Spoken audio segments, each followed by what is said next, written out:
Gesiel, boa noite. Obrigado por você ter aceito o nosso convite. Vamos começar aqui direto da Única Studios, em Sorocaba, para ouvir um pouquinho da tua experiência em relação aos PCDs da cidade de Sorocaba. Primeiro, boa noite, Rubão. Agradecer pelo convite, por estar aqui conversando um pouquinho, né, sobre a história da pessoa com deficiência em Sorocaba, sobre a minha história.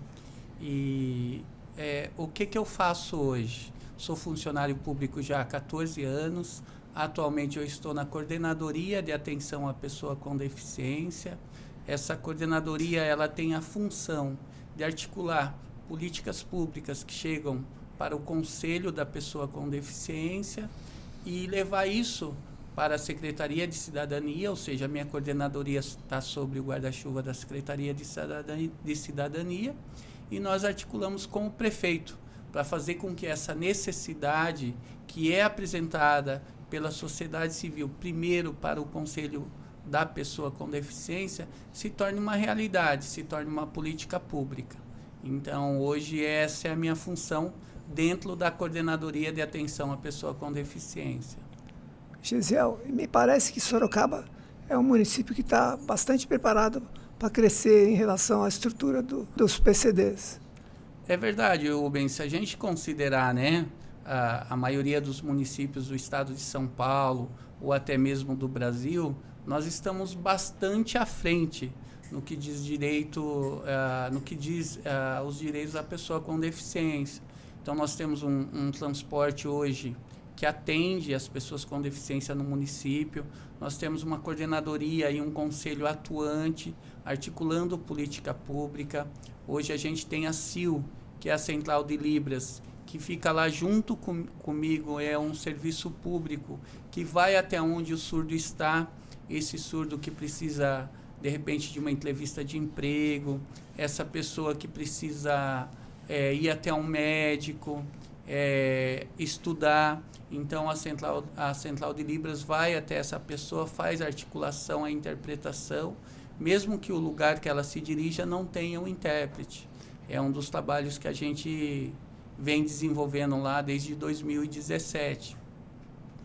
Nós temos também o PEI, né, que é o Programa de Emprego Inclusivo, é uma parceria com o governo do estado e o município de Sorocaba, e a função do PEI é pegar aquela pessoa com deficiência, que tem interesse em entrar no mercado de trabalho, em desenvolver as suas habilidades e colocar ela nas empresas que também têm a obrigação por lei de estar contratando e de estar completando as cotas, né, que são exigências do Ministério do Trabalho. E outras coisas também. Hoje nós estamos cadastrando, né, as pessoas que têm autismo no município. Então, nós temos 1.060 cadastros já. Isso vem aumentando com o passar dos dias. E nós temos quase 1.000 carteirinhas entregues para as pessoas que têm autismo. Isso vem trazer dignidade para o autista, para quem está dentro do espectro. Os familiares também, né? E para os familiares, é uma tranquilidade, porque o autismo acaba não sendo uma deficiência visível. Então, são pessoas que sofrem discriminação, preconceito, né, diante das suas necessidades e dos seus direitos, por não ter uma deficiência aparente, como o caso de um cadeirante, que logo que chega de pronto, você sabe que aquela pessoa precisa de um atendimento com uma certa prioridade. E a carteirinha, a CIPTEA, vem trazer essa dignidade também para a pessoa com autismo em Sorocaba. Sensacional. Isso me parece que é uma situação que já não muda mais. O governo vem fazendo investimentos e vai continuar independente do prefeito que esteja aqui à frente da prefeitura. Porque está consignado lá. Aliás, outro dia eu dei uma passeada nos parques aqui de Sorocaba. Acho que são 19 parques, se não me engano. Eu passei em 15, todos bem cuidados. Faltou talvez uma plaquinha ou outra para o deficiente poder seguir adiante ali. Essas trilhas que você anda, elas podem ser classificadas em difíceis, muito difíceis ou pouco difíceis. Isso é bom para o cadeirante. Eu penso que, igual você falou, da continuidade do trabalho, independente, né, de quem está ocupando a cadeira do município. Hoje nós temos a felicidade de ter um prefeito bastante acessível, que entende essa necessidade, esse direito das pessoas com deficiência. Porém, não podemos deixar de falar dessa luta, né? Desse trabalho que vem sendo feito, eu diria, há bons anos aqui no município de Sorocaba, que é essa continuidade que você falou. Então, a gente vem avançando aos poucos. Eu acho que isso depende muito de nós, depende muito das pessoas com deficiência do município de Sorocaba, depende do conselho. Hoje tem a coordenadoria, que está dentro do organograma do poder público. Ela é composta por funcionários públicos, né? E a gente tem que continuar nessa luta para melhorar. Em relação aos parques, tem essa obrigatoriedade de que eles sejam acessíveis e cada vez mais acessíveis, né? Dentro das deficiências, a gente tem muitas complexidades.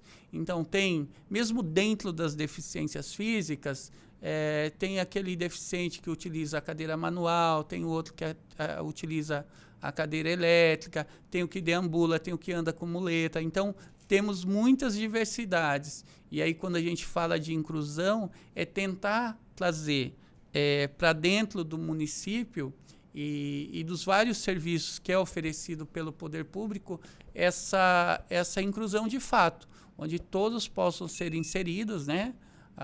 Todas as deficiências, a surdez, a deficiência visual, a deficiência física, intelectual, sem a necessidade de uma forçação de barra ou de exigências, né? E que ele consiga, né, acessar esses parques. Hoje tem o Parque da Água Vermelha, tem o Orquidário, que também é o Chico Mendes também, o Orquidário Municipal, que são parques lindos que você pode ir, pode visitar, e são acessíveis para as pessoas com deficiência. Outra coisa, cada vez que a gente conversa com uma pessoa em relação a esse assunto do PCD, 9 de cada 10 se perguntam por que as calçadas são tão ruins, por que as guias rebaixadas não existem. Tem um porquê do poder público não cuidar, fica muito caro. Na verdade, é uma questão assim que é histórica, né, Rubens? Há alguns anos atrás não se tinha essa preocupação com a acessibilidade. E hoje, corrigir todos esses problemas demanda custo e não diria impossível, é algo que os municípios vêm trabalhando. Inclusive, tem alguns táxis, alguns termos de ajuste de conduta para que seja feita essa acessibilidade nas calçadas, que seja colocadas rampas, o sonoro, né, no semáforo, para a pessoa que tem deficiência visual. Mas, assim, é uma coisa que é custosa, é trabalhosa, mas que vem tentando se fazer melhorias. Na região do centro, iniciou-se um trabalho, né, de acessibilidade, e a ideia é que isso possa ser estendido, né, para os outros bairros também. Mas isso não é um problema só de Sorocaba, infelizmente é um problema do Brasil todo, é uma cultura que a gente precisa mudar, dessa questão da acessibilidade em calçadas, as rampas que precisam ser feitas, os semáforos sonoros e tudo isso. Esses semáforos são ótimos, é inteligente, né? Sim. Tem o piso para o deficiente visual, né? Isso, o piso tátil. E eu vi em vários semáforos já. Sim. E essa questão como eu te disse, devido a as deficiências elas serem diferentes, às vezes cada uma apresenta a sua característica de necessidade, tornar tudo isso a contento, eu acho que é demorado, eu não considero impossível, mas é uma luta que a gente tem que desenvolver diariamente. Eu acho que é justa a cobrança, a exigência, né, dessa acessibilidade em calçadas e as rampas que realmente precisam existir. Gesiel, qual que é a diferença de mobilidade para acessibilidade? Mobilidade e acessibilidade? Acessibilidade é quando você pode realmente ter acesso a aos ambientes, né? E a mobilidade, ela depende muito da deficiência de cada um, né? Então, eu acho que passa por aí essa questão da mobilidade e da acessibilidade. Você poderia falar um pouquinho de como aconteceu com você se tornar-se um PCD? Na verdade, eu tenho uma deficiência, né, Rubens? Ela é a distrofia muscular de cinturas e é uma deficiência genética. Então, obviamente, ela já nasceu comigo, mas é importante frisar que existem tipos diferentes de distrofia musculares. A gente tem a de Duchenne, a gente tem a de Becker. Na verdade, a gente tem mais de 30 tipos de acometimentos de distrofia musculares. O tipo de acometimento que eu tenho é o enfraquecimento muscular dos músculos de movimento. Então, graças a Deus, eu tenho a musculatura lisa, pulmão, coração toda preservada. Agora, eu me vi pessoa com deficiência quando iniciei na puberdade, por volta dos 13, 14 anos. Então, você estava jogando uma bola ali com os amigos, uma encostadinha e você já caía. Comecei a sentir dificuldade para subir degrau, subir escada. E aí a família, que não entendia até então o porquê daquele jovem, né, ter essa fraqueza muscular, começou a buscar ajuda médica. E aí saiu o diagnóstico da distrofia muscular de cinturas. Então eu me vi pessoa com deficiência, até que eu fui entender que era pessoa com deficiência, foi por volta dos 20 anos. Então a minha deficiência ela é progressiva, né? Ela iniciou-se, que eu tenho lembrança, por volta dos 13, 14 anos, e ela foi progredindo. Por volta dos 28 anos eu tive que começar a usar a cadeira de rodas. Então aí eu já tinha muita dificuldade para andar, caía com bastante facilidade, e aí o caminho possível foi a cadeira de rodas, aonde eu utilizo até hoje. Você já deve ter ouvido falar do Elon Musk, né? Que faz foguete para comprar o Twitter. Sim.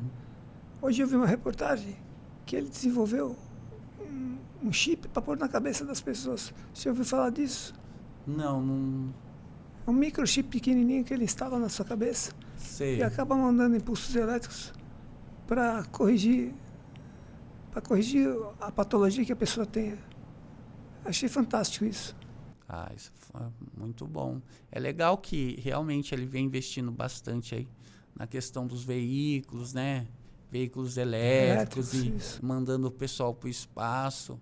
De repente, essa mudança de cultura e pensar na pessoa com deficiência, nossa, fundamental. É uma pessoa que tem tudo para desenvolver uma tecnologia nesse sentido.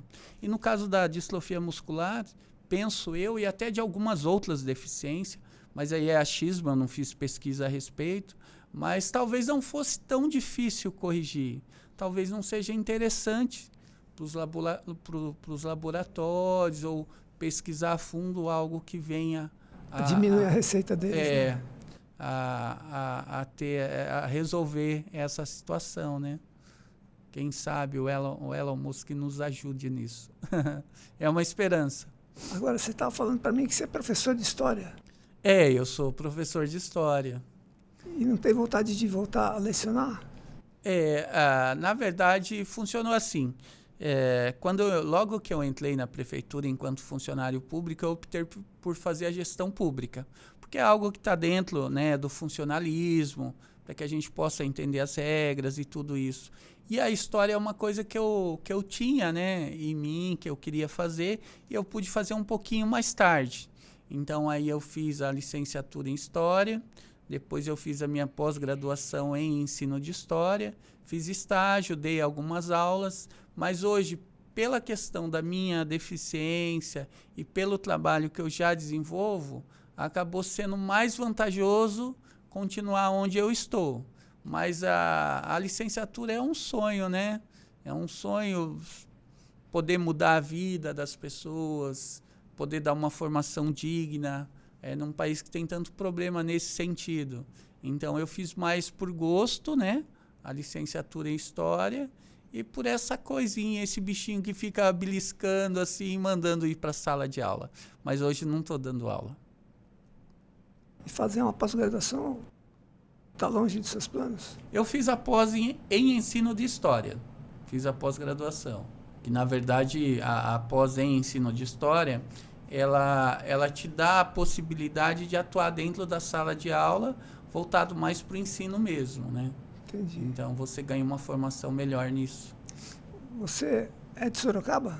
Eu sou de uma cidadezinha do Vale do Ribeira, cidadezinha de Juquiá. Fica ali no Vale do Ribeira. Conheço Juquiá. Conhece? Legal. Eu ia fazer rafting lá. Ah, legal. Tem uma turma que explora o rafting lá, né? Tem Eldorado lá, tem a Caverna do Diabo, né? Tem uma... E lá tem banana pra caramba. Muita banana. Então, eu sou natural de Juquiá, né? Mas eu estou em Sorocaba já há 23 anos. Eu vim para cá em 1997 e estou aqui já há 23 anos, me considero sorocabano quase. Tá certo. Eu estou há 8. Cheguei aqui, fiquei em Votorantim durante 6. E aí mudei e voltei para Sorocaba. Legal. Gesiel, qualquer pessoa pode contribuir com o poder público para melhorar a vida dos cadeirantes? Como é que funciona isso? Se alguém quer fazer uma doação de fraldas, por exemplo, geriátricas, ele tem que procurar uma entidade assistencial ou a prefeitura tem um serviço de arrecadar essas ofertas? Na verdade, a questão das fraldas, ela está na Secretaria da Saúde, né?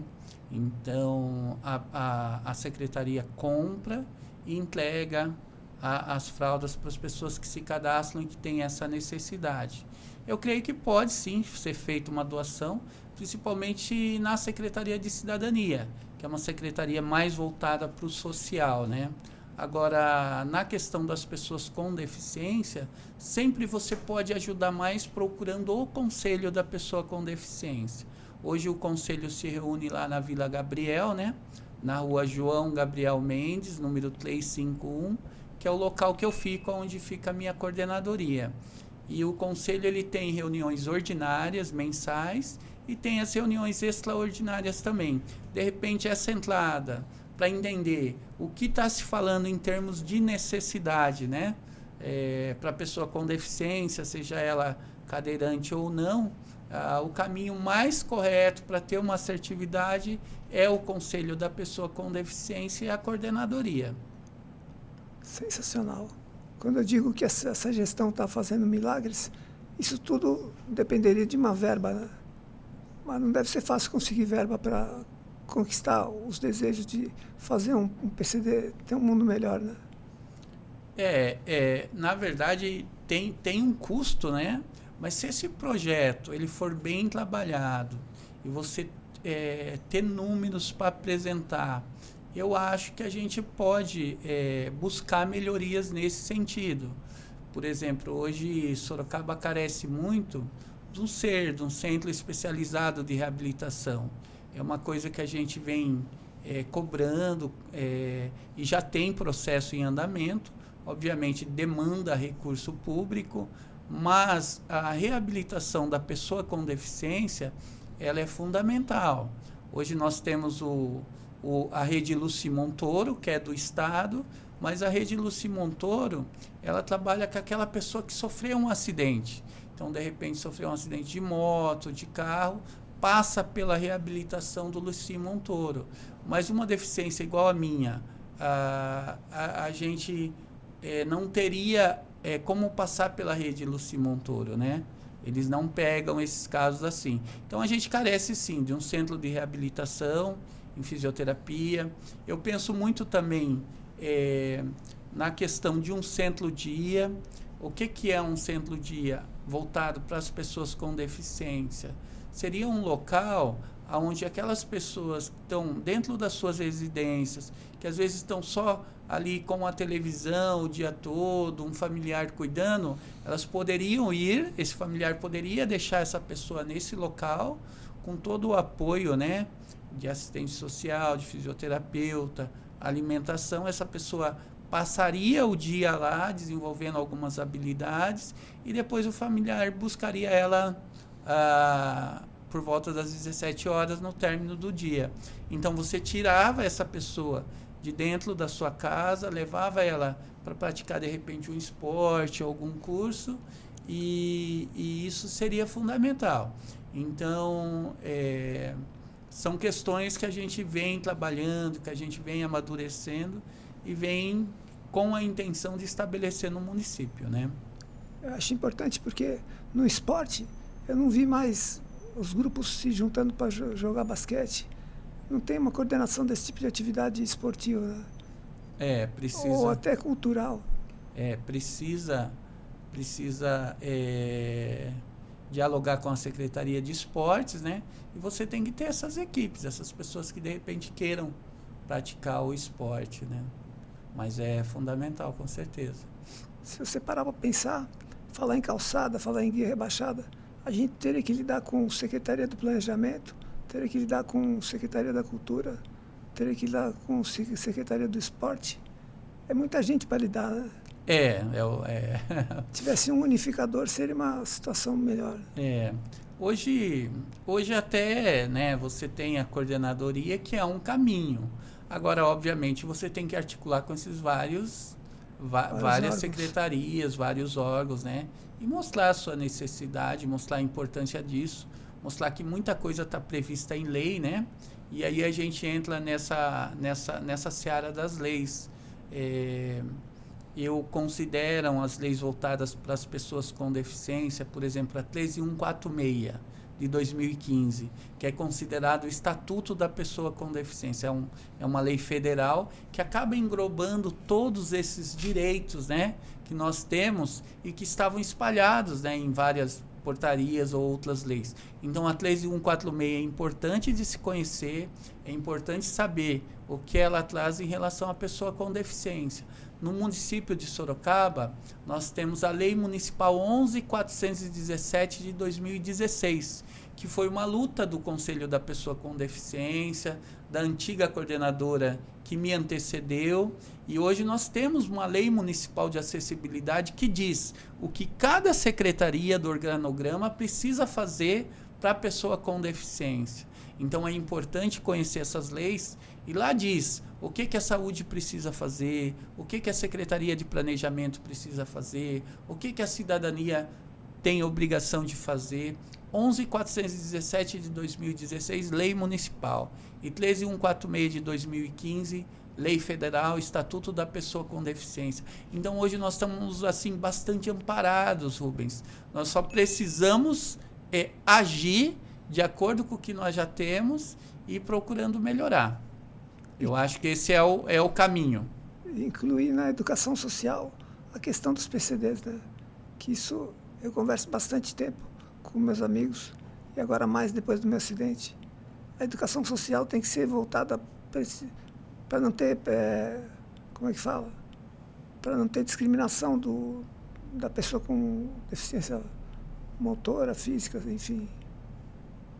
É verdade. Essa questão que você falou da discriminação, né? Eu percebo que é uma coisa histórica. Se você vê, se reflete ao período romano, onde as pessoas com deficiência, de repente, elas não eram aceitas pelo aquele grupo social. E se você pegar Esparta, né? Era um povo guerreiro, e as pessoas que nasciam com deficiência eram executadas. E depois a gente vem avançando um pouco mais para os tempos bíblicos, e você vê como que é tratado, né, dentro da história bíblica a pessoa com deficiência até os dias de hoje. Então essa questão da discriminação, do preconceito, eu acho que é uma das mais difíceis de mudar. E graças a Deus a gente consegue mudar isso dialogando, conversando, e aí eu parabenizo você, né, por essa atitude de estar conversando com pessoas, estar falando da vida delas. Porque o que é o preconceito? Na verdade, o pré é uma falta de conceito. Eu não conheço verdadeiramente. E aí eu não sei como tratar. Entendeu? E aí cabe a nós, pessoas com deficiência, mudar essa história. Dizer, olha, nós estamos aqui, nós temos necessidade X, mas nós queremos ser inclusos, nós queremos ser aceitos, nós podemos ser produtivos. Eu acho que essa questão da cultura, ela é difícil de mudar, mas a gente tem que continuar tentando. É isso, é mostrando a nossa cara, às vezes é sofrendo um pouquinho com os olhares, com algumas perguntas que às vezes são indiscretas, né? Até hoje a gente estava reunido com alguns amigos, pessoas com deficiência, e aí eu tenho um amigo que ele tem deficiência visual, e ele foi casado a certa feita, e ele comentou que o pessoal que perguntavam para ele, né? Nossa, mas a sua esposa também é cega? E ele falou, nada a ver, minha esposa não tem deficiência. Então a gente enfrenta ainda hoje esse tipo de questionamento, né? Mas eu creio que é pela falta de conceito mesmo. E é algo que é possível mudar, talvez leve tempo. E eu acho a questão mais difícil, até mais difícil do que a questão da acessibilidade que você falou das calçadas. Porque isso, se bem cobrado, se bem trabalhado, a gente consegue resolver. Mas aquilo que está internalizado no ser humano, historicamente, é um pouco mais difícil, penso eu. Gesiel, você acredita em Deus? Eu acredito em Deus, sim. E Deus já te mostrou algum sinal que Ele existe? Ah, sim, sim. Eu acho que em momentos de dificuldades é que a gente acaba conhecendo a nossa fé, né? E fazendo esse chamado pela espiritualidade, né? E eu creio muito em Deus e eu creio que é um ponto de força para todo ser humano, né? Pelas dificuldades que a vida, de repente, pode apresentar, é aonde a gente tem que se agarrar, com certeza. Você tem religião, né, que você falou? Eu fui assim, criado, né, na doutrina cristã, na igreja evangélica, e depois eu destoei um pouquinho. Então hoje eu gosto bastante do kardecismo, né? Da doutrina espírita do Allan Kardec, me identifico com isso, mas eu não diria, eu acho que até para não ofender as pessoas, né, que são espiritualistas, eu não me considero que eu tenho uma religião, mas a minha fé é grande, a minha fé em Deus é bastante grande, e eu gosto bastante da doutrina kardecista. A religião é uma coisa muito pessoal. Sim. Dizem que você não pode discutir futebol, religião e política no Brasil. Dizem. Eu acho que pode se discutir tudo, né? Desde que você consiga ouvir o outro, sem ofensas, você pode discutir o futebol. É gostoso discutir o futebol, tomando uma cervejinha gelada, dizendo que o Corinthians é melhor. E a gente brinca, né? E por que também não discutir política? De repente, você pode discutir que a esquerda é melhor, que a direita, que o centro é melhor. Eu acho que é possível discutir tudo, né? Mas tem que ter essa abertura, tem que ter... Senão vira confusão mesmo. É verdade. Se você fosse Deus e pudesse mudar uma coisa aqui em Sorocaba, o que você mudaria? O que você transformaria? Nossa, que pergunta difícil, Rubens. Se eu fosse Deus e pudesse mudar uma coisa... Isso. Cara, sabe que eu... Olha, também... essa é uma pergunta difícil. Mas uma coisa que eu acho que afeta as pessoas e que não deveria existir é o campo das deficiências. Uma coisa que me choca muito, assim... E eu utilizo o transporte especial o dia a dia, eu vivo com pessoas com deficiência. Hoje o meu trabalho é voltado para as pessoas com deficiência. E o que me machuca ainda é ver crianças com deficiência, né? Então, se eu fosse Deus, eu acho que eu tiraria esse peso, né? Sendo Deus, eu acho que eu eliminaria isso da vida delas, para que pudessem viver a plenitude da sua vida. Foi muito bem observado. Te deixei de saias curtas com a pergunta. Sim, sim. Pergunta difícil. Gesiel, queria agradecer sua visita. Nós vamos marcar outras, porque você é um poço de conhecimento, aí, sabe muito. E queria que você deixasse uma mensagem para todo mundo que vai te ver nesse vídeo. Tá, ok. Primeiro, eu que agradeço o convite. Eu acho fundamental o trabalho que você vem desenvolvendo. E, obviamente, a gente vai continuar junto nessa seara aí, né? Da melhoria da pessoa com deficiência. Se eu pudesse deixar uma mensagem, é dizer para as pessoas que têm dificuldades, que têm deficiências às vezes bastante graves, né, consideradas assim, que acredite no seu sonho, que lute pelos seus objetivos. Dificuldade você vai ter, mas as vitórias elas acabam sendo mais doces, né? Quando a dificuldade ela é grande.